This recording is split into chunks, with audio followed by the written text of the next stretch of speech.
আসসালামু আলাইকুম, আশা করি সবাই ভালো আছেন। আমার ভিডিওটি যদি আপনাদের কাছে ভালো লাগে সাবস্ক্রাইব করবেন, শেয়ার করে দেবেন, লাইক দেবেন, ফলো দেবেন। যে বিষয়গুলো আপনার মাথায় রাখতে হবে ছাগল পালতে হলে, প্রথমটা হচ্ছে আগে তার ঘর নির্বাচন করতে হবে, আপনি কিভাবে রাখবেন। 2, ছাগল নির্বাচন করতে হবে, আপনি কি ছাগল দিয়ে শুরু করবেন। 4,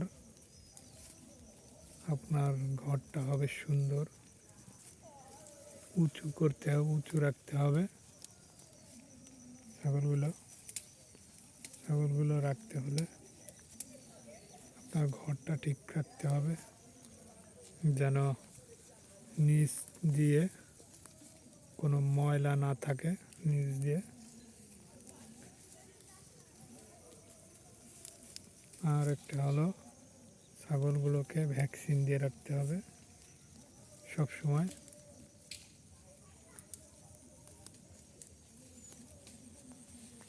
যদি এই কাজগুলো আপনি করতে পারেন ঠিকঠাক মতো, ইনশাআল্লাহ ছাগলে আপনার লাভ হবেই। যদি আপনি এইগুলো না করতে পারেন তাহলে ছাগল লালন পালন করার কোনো প্রয়োজনই ওঠে না, আপনি লস খাবেনই।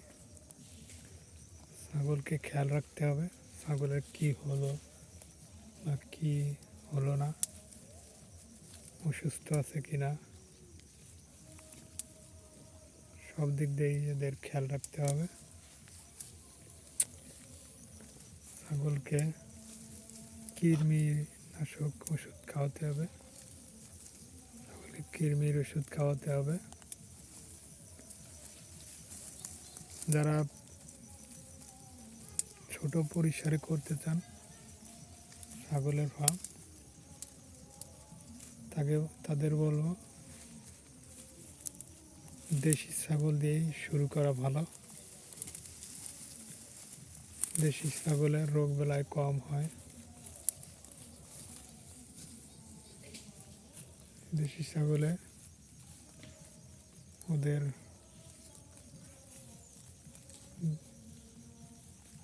বাচ্চাও 3-4টা হয়।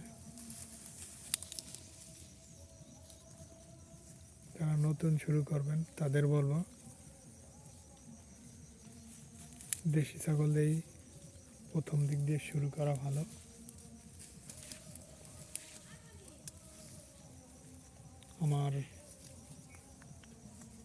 আমার অভিজ্ঞতাতেই বলি, যারা ফার্ম করতে চান দেশি ছাগল দিয়েই শুরু করতে পারেন। প্রথম দিক দিয়ে যদি দেশি ছাগল দিয়ে করতে পারেন তাহলে ভালো হবে, আপনার অভিজ্ঞ হবে বা এদের রোগ বেলায় কম হয়, আপনি আস্তে আস্তে শুরু করতে পারবেন। আশা করি জিনিসটা বুঝতে পারছেন। আল্লাহ হাফেজ।